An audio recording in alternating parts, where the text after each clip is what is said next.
Hi friends, வணக்கம். இது PC tech Tamil YouTube channel. இன்றைக்கி நம்ம பார்த்துட்டு இருக்கிற ஒரு ஜாப் நோட்டிஃபிகேஷன் பற்றின டீட்டெயில்ஸ் தான் இன்றைக்கி நம்ம பூரா பார்க்குறோம். ஸோ வீடியோவை ஸ்கிப் பண்ணாமல் பாருங்கள். ஏன்னா நோட்டிஃபிகேஷனில் அவ்வளோ இன்ஃபர்மேஷன்ஸ் இருக்குது. அப்போ தான் உங்களுக்கு இந்த ஜாபுக்கு நீங்கள் அப்ளை பண்ணலாமா, இல்லை உங்கள் ஃப்ரெண்ட்ஸ் அண்ட் ரிலேட்டிவ்ஸ் இந்த மாதிரி யாராவது ஒருத்தங்க பார்த்தீங்கன்னா இந்த எக்ஸாமுக்கு எலிஜிபிளா அப்படின்றது முழுசாக உங்களுக்கு தெரிய வரும். ஸோ வீடியோவை ஸ்கிப் பண்ணாமல் பாருங்கள், ஓகேங்களா? அப்போ தான் உங்களுக்கு முழு விவரம் தெரிய வரும். நீங்கள் இப்போ தான் நம்ம யூடியூப் சேனலில் முதல் முறையாக பார்க்குறீங்க அப்படின்னா கீழே இருக்கிற சப்ஸ்கிரைப் பட்டன் கிளிக் பண்ணி சப்ஸ்கிரைப் பண்ணிவிட்டு அது தொடர்ந்து வர பெல் ஐக்கானில் ஆல்ன்ற நோட்டிஃபிகேஷன் எனேபிள் பண்ணி வச்சுக்கோங்க. ஸோ நீங்கள் இப்போ இந்த வீடியோவை ஷார்ட்ஸில் பார்க்குறீங்கன்னா கீழே டிஸ்கிரிப்ஷனில் லிங்க் கொடுத்துருப்பேன். அது நீங்கள் டச் பண்ணி ஃபுல் வீடியோஸை நீங்கள் பார்த்துக்கலாம். ஓகே, வாங்க வீடியோக்குள்ளே போகலாம். ஸோ ஏர்ஃபோர்ஸிலிருந்து அக்னி வீரருக்கான ரிக்ரூட்மெண்ட் 2025 ரிலீஸ் பண்ணியிருக்காங்க. அதனை பற்றின டீட்டெயில்ஸ் தான் நம்ம இன்றைக்கி பார்க்குறோம். ஸோ வீடியோவை ஸ்கிப் பண்ணாமல் பாருங்கள். நம்ம யூடியூப் சேனலுக்குன்னு தனியாக சோஷியல் மீடியா அக்கௌண்ட்ஸும் க்ரியேட் பண்ணியிருக்கோம். அதோட லிங்க்ஸ் நான் டிஸ்கிரிப்ஷனில் கொடுத்துருக்கேன். உங்களுக்கு எந்த குரூப்பில் ஜாயின் பண்ணணும்னு விருப்பம் இருக்கோ அந்த குரூப் லிங்கை நீங்கள் ஜாயின் பண்ணிவிட்டு நம்ம சேனலில் பப்ளிஷ் ஆகிற வீடியோடைய நோட்டிஃபிகேஷனில் உங்களுக்கு ஏதாச்சும் டவுட் இருந்துச்சுன்னா நீங்கள் அதுலேயும் டவுட்ஸை கிளியர் பண்ணிக்கலாம். ஸோ வாங்க என்ன டீட்டெயில்ஸ் அப்படின்றத முழுசாக பார்க்கலாம். ஸோ இதுதான் பார்த்தீங்கன்னா ஏர்ஃபோர்ஸுக்கு விட்டுருக்காங்க. அக்னி வீரருக்கு பார்த்தீங்கன்னா ஏர்ஃபோர்ஸ் டிபார்ட்மெண்ட்டுக்கு பார்த்தீங்கன்னா விட்டுருக்காங்க. அக்னி வீரர் 2026 அப்படின்ற நோட்டிஃபிகேஷன் நம்பரில் ரிலீஸ் பண்ணியிருக்காங்க. இதில் ஃபுல் அண்ட் ஃபுல்லாக பார்த்தீங்கன்னா ஒரு 3 பக்கம் இருக்குது. இதில் எக்ஸாம் பேட்டர்ன், பேமெண்ட் பற்றி, எப்படி செலெக்ஷன் நடக்க போகுது அப்படின்ற முழு தகவலும் பார்த்தீங்கன்னா 3 பேஜில் கொடுத்துருக்காங்க. கிட்டத்தட்ட பார்த்தீங்கன்னா 6 பேஜ் நம்ம கணக்குக்கு. ஸோ அது நம்ம டீப்பாக பார்த்தா தான் இந்த போஸ்ட்டுக்கு நம்ம எலிஜிபிளா அப்படின்றது நம்மளுக்கு தெரியும், ஓகேங்களா? ஸோ ஸ்கிப் பண்ணாமல் பாருங்கள், ஓகேங்களா? ஓகே, இதுக்கு பார்த்தீங்கன்னா 01/2026 அப்படின்னு சொல்லிட்டு அக்னி வீரர் அப்படின்னு சொல்லிட்டு இதுக்கான நோட்டிஃபிகேஷனுக்கு பேர் வச்சுருக்காங்க. இந்த 2025 ஏர்ஃபோர்ஸுக்கு பார்த்தீங்கன்னா அக்னி வீரர் அப்படின்றது இதில் பார்த்தீங்கன்னா ஸ்கீமுக்கு பார்த்தீங்கன்னா ஆட்களை எடுக்கிறாங்க. இது ரிஜிஸ்ட்ரேஷன் பண்ணக்கூடிய டேட் பார்த்தீங்கன்னா நோட்டிஃபிகேஷன் ரிலீஸ் பண்ண டேட்டு 7 ஜனவரி 2025. க்ளோஸ் ஆகக்கூடிய நாளுன்னு பார்க்குறப்ப 27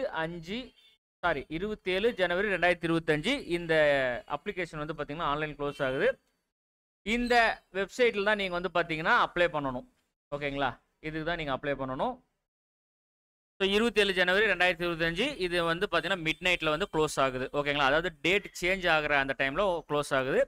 இந்த வெப்சைட்டில் தான் நீங்கள் அப்ளை பண்ணணும். ஆல்ரெடி அப்ளிகேஷன் ரன்னிங்கில் இருக்குது, சரிங்களா? எலிஜிபிள் பார்க்குறப்ப பார்த்தீங்கன்னா அவங்க கரெக்டாக இந்த டேட்லேருந்து இந்த டேட் வரைக்கும் நீங்கள் பிறந்திருக்கணும் அப்படின்னு சொல்கிறாங்க. அந்த டேட்டு நம்ம பார்க்குறப்ப 1 ஜனவரி 2025 இருந்து 1 ஜூலை 2028 இந்த இதில் தான் நீங்கள் பார்த்தீங்கன்னா பிறந்திருக்கணும். இந்த டேட் ஆஃப் பர்த் இருக்கிறவங்க மட்டும்தான். அதே போல் இந்த மாதம் நாள் எல்லாமே பார்த்தீங்கன்னா இன்க்ளூட் ஆகுது. கொஞ்சம் முன்ன பின்ன இருந்தாலும் அவங்க அக்செப்ட் பண்ணுறதில்ல. Upper age limit should be 21 ஏஜ்னு சொல்லி மென்ஷன் பண்ணியிருக்காங்க, ஓகேங்களா? அதை நீங்கள் பார்த்துக்கோங்க. இந்த இதுக்கு பார்த்தீங்கன்னா இந்த அக்னி வீரர் இன்டேக்கு பார்த்தீங்கன்னா போத் அன்மேரிடு கேண்டிடேட், மேல்னாலும் சரி ஃபீமேல்னாலும் சரி எலிஜிபிள் அப்ளை பண்ணலாம் அப்படின்னு சொல்லியிருக்காங்க, ஓகேங்களா? எஜுகேஷன் குவாலிஃபிகேஷன் எடுத்து பார்த்துடலாம். எஜுகேஷன் குவாலிஃபிகேஷனை பொறுத்த வரைக்கும் அவங்க சயின்ஸ் குரூப்பு நீங்கள் மேஜராக படிச்சிருக்கணும் அப்படின்னு சொல்கிறாங்க. +2, ஓகேங்களா? +2 இல்லைனா அதுக்கு இணையான கல்வி தகுதி இருக்கிற கோர்ஸ் நீங்கள் படிச்சிருக்கணும். சென்ட்ரல் ஆர் ஸ்டேட் போர்டு அப்படின்னு சொல்லியிருக்காங்க. இதில் பார்த்தீங்கன்னா இப்போ நீங்கள் +2 படிச்சிருக்கீங்கன்னா மேக்ஸு, பிசிக்ஸு அண்ட் இங்கிலீஷ் இதில் பார்த்தீங்கன்னா மினிமம் ஒரு 50% ஆஃப் மார்க் நீங்கள் வாங்கியிருக்கணும்னு சொல்கிறாங்க. +2வாக இருக்கும் பட்சத்தில் இங்கிலீஷில் 50% ஆஃப் மார்க் நீங்கள் எடுத்துருக்கணும் அப்படின்றாங்க. சப்போஸ் நீங்கள் 10th முடிச்சுட்டு 3 வருஷம் டிப்ளமோ ஜாயின் பண்ணியிருக்கீங்க அப்படின்னா இதில் எதுனாலும், அதாவது mechanical, electrical, electronics, automobile, computer science, அப்புறம் ஐடி, இந்த மாதிரி எதுனாலும் நீங்கள் படிச்சிருந்தாலும் இதில் பார்த்தீங்கன்னா 50% ஆஃப் மார்க் நீங்கள் எடுத்துருக்கணும். அதே போல் உங்களுக்கு அந்த டிப்ளமோ கோர்ஸில் இங்கிலீஷில் நீங்கள் 50% ஆஃப் மார்க் இங்கிலீஷில் எடுத்துருக்கணும் அப்படின்னு சொல்லியிருக்காங்க, ஓகேங்களா? அடுத்து பார்த்தீங்கன்னா சப்போஸ் +2வும் இல்லை, இதுவும் இல்லை, டிப்ளமோவும் இல்லை அப்படின்னா அடுத்து ஒகேஷ்னல் கோர்ஸ்னு சொல்கிறாங்க. பெரும்பாலும் இது ஒகேஷ்னல்ன்றப்போ ஐடி நம்ம மென்ஷன் பண்ணலாம், ஐடிஐ வரும் தான் நினைக்கிறேன். ஸோ இதில் வந்து 2 இயர்ஸ் ஒகேஷனல் கோர்ஸ்னா அதுதான் எனக்கு தெரிஞ்சு வரும். ஐடிஐ தான் வந்து பார்த்தீங்கன்னா 2 வருஷத்துக்கான கோர்ஸு. ஸோ இது அப்ளை பண்ணுற டைமில் தான் நம்மளுக்கு வந்து தெரியும். இதில் வந்து பிசிக்ஸு, மேக்ஸு ஓகேங்களா, இது வந்து வந்திருக்கணும் அப்படின்னு சொல்லியிருக்காங்க. ஒகேஷனல் கோர்ஸு ஓகேங்களா, அதில் தமிழ் இங்கிலீஷ் இருக்கா அப்படின்ற மாதிரி கேட்டிருக்காங்க. எதி அதர் சப்ஜெக்ட் சயின்ஸு இதில் வந்து பார்த்தீங்கன்னா மேக்ஸிமம் வந்து பார்த்தீங்கன்னா சயின்ஸ் சப்ஜெக்டில் நீங்கள் 50%, இங்கிலீஷ்லேயும் வந்து பார்த்தீங்கன்னா ஒரு 50% மார்க் வந்து நீங்கள் வாங்கியிருக்கணும் அப்படின்ற மாதிரி சொல்கிறாங்க. ஓகேங்களா, 10th முடிச்சு +2 முடிச்சு இந்த மாதிரி பேட்டர்னில் தான் உங்களுக்கு வந்து பார்த்தீங்கன்னா வரும். அடுத்து வந்து பார்த்தீங்கன்னா இந்த ரெசிடென்சி அந்த அட்ரஸ் ஆல்ரெடி வந்து ஏர்ஃபோர்ஸில் ஏதாச்சும் ஆஃபீஸராக இருக்காங்க அப்படின்னா, அவங்க பசங்களாம் இருக்காங்கன்னா அதுக்கான டீட்டெயில்ஸ் வந்து நீங்கள் சப்மிட் பண்ணணும், சர்டிஃபிகேட்டுன்னு சொல்லியிருக்காங்க. அடுத்து வந்து பார்த்தீங்கன்னா மெஷர்மெண்ட் ஓகேங்களா, மெஷர்மெண்ட் ஹைட்டை பொறுத்த வரைக்கும் மேல் கேண்டிடேட்டுக்கு வந்து 152 சென்டிமீட்டர் இருக்கணும் அப்படின்னு சொல்லியிருக்காங்க. ஃபீமேல் கேண்டிடேட்டுக்கு வந்து பார்த்தீங்கன்னா 152 சென்டிமீட்டர் இருக்கணும். அக்செப்டபிள் ஹைட்டு ஓகேங்களா, அக்செப்டபிள் ஹைட்டு அவர் சொல்லியிருக்காங்க. இதே வந்து வேற ஏதாச்சும் இந்த நார்த் ஈஸ்ட்டு அப்புறமேட்டு வந்து உத்தரகாண்ட் இந்த மாதிரி லொக்கேஷன் இருந்தாங்க, அந்த மாதிரி கேண்டிடேட்டில் அந்த இடத்துல இருந்து வர ஃபீமேலாக இருக்காங்கன்னா 157 சென்டிமீட்டர் வந்து பார்த்தீங்கன்னா அவங்க அக்செப்ட் பண்ணுறாங்க. ஓகேங்களா, இதுதான் அவங்க சொல்லியிருக்காங்க. இதுதான் வந்து பிசிக்கல் ஸ்டாண்டர்ட். சரிங்களா, அடுத்து வந்து பார்த்தீங்கன்னா இதில் நீங்கள் இந்த ஏர்ஃபோர்ஸில் நீங்கள் செலெக்ஷன் ஆகிட்டு நீங்கள் ஏதாச்சும் ஒரு டெத்தோ இல்லை ஃபிசிக்கலாக வந்து ஏதாச்சும் டிசபிலிட்டி எதாவது ஆனாங்கன்னா உங்களுக்கு இன்சூரன்ஸ் வந்து பார்த்தீங்கன்னா கவர் வந்து ஒரு 48 லட்சம் வந்து கவர் ஆகுது அப்படின்னு சொல்லியிருக்காங்க. அது நீங்கள் பார்த்துக்கோங்க. அப்புறமேட்டு வந்து பார்த்தீங்கன்னா உங்களுக்கு வந்து அக்னி வீரர் ஸ்கில் சர்டிஃபிகேட்ன்றது இது ஆக்சுவலாக இது நீங்கள் முடிச்சிட்டிங்கன்னா இந்த அக்னி வீரர் வந்து 4 வருஷம் இல்லையா, அது முடிச்சிட்டிங்கன்னா உங்களுக்கு வந்து அந்த சர்டிஃபிகேட்டும் ப்ரொவைட் பண்ணிடுவாங்க அப்படின்னு சொல்லிட்டு, இது வந்து பார்த்தீங்கன்னா ஏதாச்சும் கவர்மெண்ட் ஜாபுக்கு வந்து வரப்போ இந்த எஸ்எஸ்சி இந்த மாதிரி வந்து ஜாப் வர்றப்போ வந்து பார்த்தீங்கன்னா இது ஒரு ஆப்ஷனாக அக்னி வீரர் கோர்ஸ் நீங்கள் வந்து எதாவது எடுத்திருக்கீங்களான்னு சொல்லிட்டு இது கோர்ஸாக வந்து ஒரு ஆப்ஷனாக வந்து பார்த்தீங்கன்னா கொண்டு வருவாங்க. அதுக்கு சம் மார்க்ஸ் வந்து பார்த்தீங்கன்னா கொடுக்குற மாதிரி அவங்க வந்து சொல்லியிருக்காங்க. ஓகேங்களா, அதே போல் இந்த அக்னி வீரர் வந்து பார்த்தீங்கன்னா எக்ஸ் சர்வீஸ் மேனாக கன்சிடர் பண்ண மாட்டாங்க. அதே போல் உங்களுக்கு இது கிடைக்கக்கூடிய அந்த பெனிஃபிட்ஸும், அதாவது இந்த பென்ஷன் பெனிஃபிட்ஸ் இந்த மாதிரி இருக்கிறதுலாம் உங்களுக்கு வந்து இதில் கிடைக்காது அப்படின்னு சொல்லியிருக்காங்க. ஓகேங்களா, ஓகே. அடுத்து வந்து பார்த்தீங்கன்னா சிலபஸை நம்ம பார்த்துக்கலாம். சிலபஸை பேஸ் பண்ணி பார்க்குறப்ப வந்து எக்ஸாம் வந்து சோஷியல் சயின்ஸ் ஓகேங்களா, sorry +2 CBSE syllabus, 10th +2 CBSE syllabus வந்து ஃபிசிக்ஸு, மேக்ஸு அண்டு இங்கிலீஷு ஓகேவா, அப்புறம் சயின்ஸ் சப்ஜெக்ட்ஸு வந்து உங்களுக்கு வந்து வரும் அப்படின்னு சொல்லியிருக்காங்க. இது வந்து பார்த்தீங்கன்னா 60 நிமிஷம் வந்து பார்த்தீங்கன்னா நடக்கும். இது வந்து உங்களுக்கு ஒரு கம்ப்யூட்டர் பேஸ் எக்ஸாம் தான் வந்து உங்களுக்கு நடக்கும்.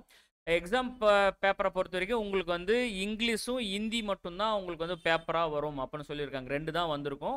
நீங்கள் வந்து சாரி இது வந்து பார்த்தீங்கன்னா பிளாக் பென், இது வந்து ஃபஸ்ட்டு எக்ஸாம் வந்து பார்த்தீங்கன்னா பேப்பர் மோடில் வந்து நீங்கள் எழுதுற மாதிரி வரும். நான் கம்ப்யூட்டர் மோட்னு சொல்லிட்டேன், சாரி. இது வந்து பார்த்தீங்கன்னா பிளாக் பென் இதுதான் வரும் அப்படின்னு சொல்லியிருக்காங்க.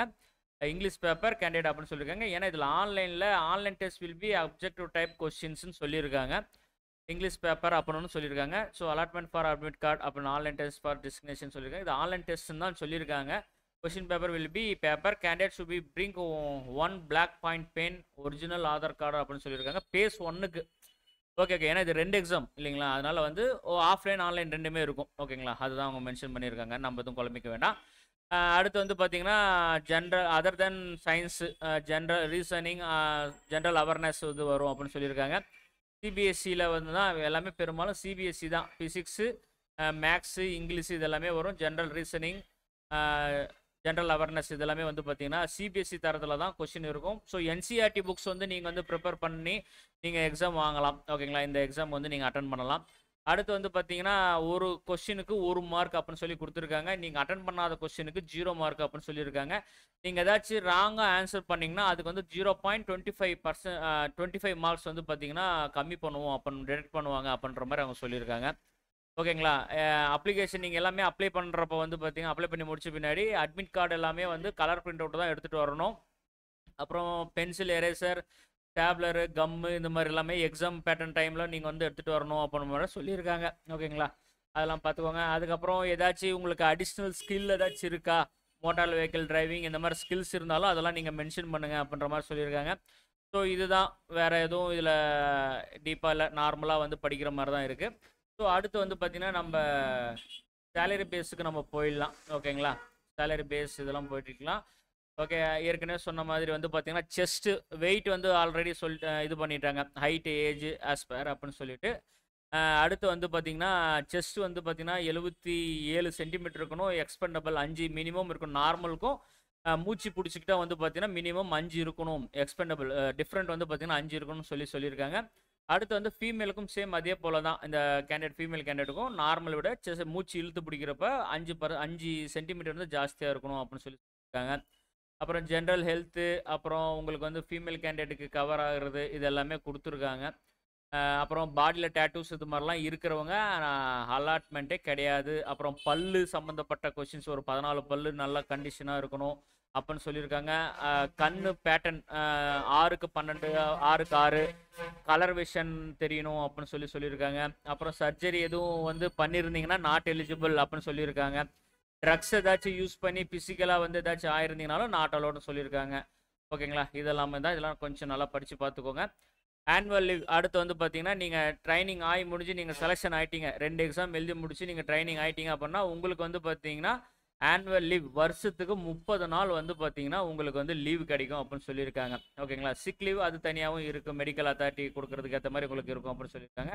மெடிக்கல் பெனிஃபிட்ஸ் எல்லாமே உங்களுக்கு வந்து கிடைக்கும்னு சொல்லியிருக்காங்க. பே அலோன்ஸு ஆவரேஜ் பேக்கேஜாக வந்து பார்த்தீங்கன்னா உங்களுக்கு 30,000 ரூபா. அதே போல் இந்த கிளாத்து, லீவு, ட்ராவல் அலோன்ஸ் இது எல்லாமே இருக்குது அப்படின்னு சொல்லியிருக்காங்க.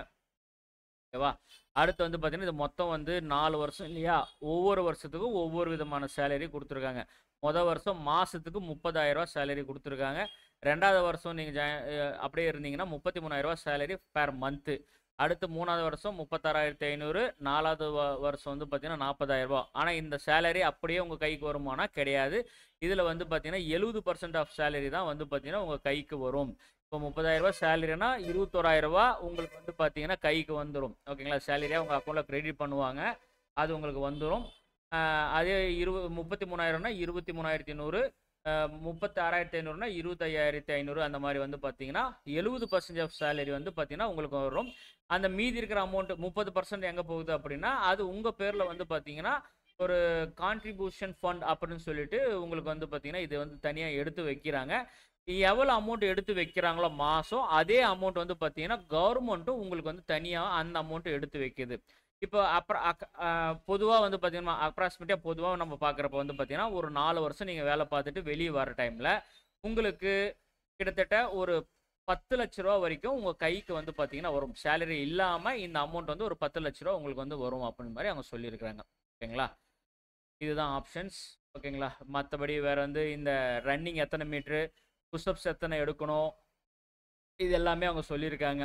ஓகேங்களா, இதுதான் வந்திருக்கு. எப்படி அப்ளை பண்ணணும்னு அவங்களும் இன்ஸ்ட்ரக்ஷன் கொடுத்துருக்காங்க. இந்த வெப்சைட் போகணும், 10th mark sheet, +2 mark sheet, இல்லைனா +2க்கு இனியான மார்க் ஷீட்டு, இல்லை டிப்ளமோ, இல்லைனா ஒகேஷனல் கோர்ஸு, ஸ்கில் சர்டிஃபிகேட் இருந்தால் ஸ்கில்ஸ் சர்டிஃபிகேட் இது பண்ணணும், ஃபோட்டோ, தம்ப் இம்ப்ரெஷன் இது எல்லாமே வந்து பார்த்தீங்கன்னா இருக்கணும். அப்புறமேட்டு வந்து பார்த்தீங்கன்னா கேண்டிடேட் பேரண்ட்டு, ஃபாதர் மதர் அவங்களுடைய இமேஜும் ஏற்றணும் அப்படின்ற மாதிரி அவங்க சொல்லியிருக்காங்க. எக்ஸாம் ஃபீஸை பொறுத்த வரைக்கும் வந்து பார்த்தீங்கன்னா 550 ரூபா ப்ளஸ் வந்து பார்த்தீங்கன்னா ஜிஎஸ்டி. இது எல்லா கேண்டிடேட்டுமே நீங்கள் வந்து பே பண்ணணும் அப்படின்னு சொல்லியிருக்கிறாங்க. யாருக்கும் வந்து பார்த்தீங்கன்னா ரிலாக்ஸேஷன் அவங்க கொடுக்கல. ஸோ அப்ளை பண்ணுற டைமில் வந்து பார்த்தீங்கன்னா வேலிடாக இருக்கிற இமெயில் ஐடி அந்த மொபைல் நம்பர் வந்து கரெக்டாக கொடுங்க அப்படின்னு தான் சொல்லியிருக்காங்க. ஏன்னா ஆதார் உங்களுடைய அட்மிட் கார்டு வர்றதை பார்த்தீங்கன்னா நாங்கள் வந்து இதுக்கு தான் மெயில் ஐடிக்கு தான் வந்து பார்த்தீங்கன்னா நாங்கள் இன்ஃபார்ம் பண்ணுவோம் அப்படின்னு சொல்லி அவங்க சொல்லியிருக்காங்க. ஓகேங்களா, கால் ஃபார் வந்தால் மட்டும்தான் நீங்கள் எலிஜிபிள். ஷார்ட் லிஸ்ட் பண்ணி தான் நாங்கள் வந்து கொடுப்போம். ஃபஸ்ட் இதில் வந்து பார்த்தீங்கன்னா செலெக்ஷன் ஆகி ஷார்ட் லிஸ்ட் ஆனவங்க தான் 2வது எக்ஸாமுக்கு நாங்கள் கூப்பிடுவோன்ற மாதிரி சொல்லியிருக்கிறாங்க. ஸோ இதுதான் ஃப்ரெண்ட்ஸ் இந்த அக்னிவீரர் ஏர்ஃபோர்ஸுக்கு வந்து பார்த்தீங்கன்னா இந்த நோட்டிஃபிகேஷனோட டீட்டெயில்ஸு. இந்த வீடியோ வந்து பார்த்தீங்கன்னா இதோட முடியுது. இதில் ஏதாச்சும் உங்களுக்கு டவுட் இருக்கும் பட்சத்தில் கீழே கமெண்ட் பாக்ஸில் கமெண்ட் பண்ணுங்கள். உங்களுக்கு ஏற்படுற டவுட்ஸு நான் உடனே வந்து பார்த்தீங்கன்னா உங்களுக்கு நான் மெசேஜ் பண்ணுறேன். ஓகேங்களா, ரிப்ளை பண்ணுறேன். இதில் ஏதாச்சும் இந்த வீடியோ உங்களுக்கு பிடிச்சிருந்துச்சுன்னா மறக்காமல் இந்த வீடியோக்கு ஒரு லைக் கொடுங்க. ரொம்ப பிடிச்சிருக்கு அப்படின்னா நம்ம சேனலை சப்ஸ்கிரைப் பண்ணி நம்மளுக்கு சப்போர்ட் பண்ணுங்கள். இந்த வீடியோ உங்கள் ஃப்ரெண்ட்ஸ் அண்ட் ரிலேட்டிவ்ஸ் இந்த மாதிரி இருக்கிறவங்க எல்லாத்துக்குமே இதை வந்து ஷேர் பண்ணுங்கள். உங்களுக்கு யூஸ் இல்லாமல் இருந்தாலும் உங்கள் ஃப்ரெண்ட்ஸ் அவங்களுக்குலாம் வந்து பார்த்தீங்கன்னா யூஸ் ஆகும். ஸோ மீண்டும் வேறு நல்ல வீடியோவில் சந்திக்கிறேன். நன்றி, வணக்கம்.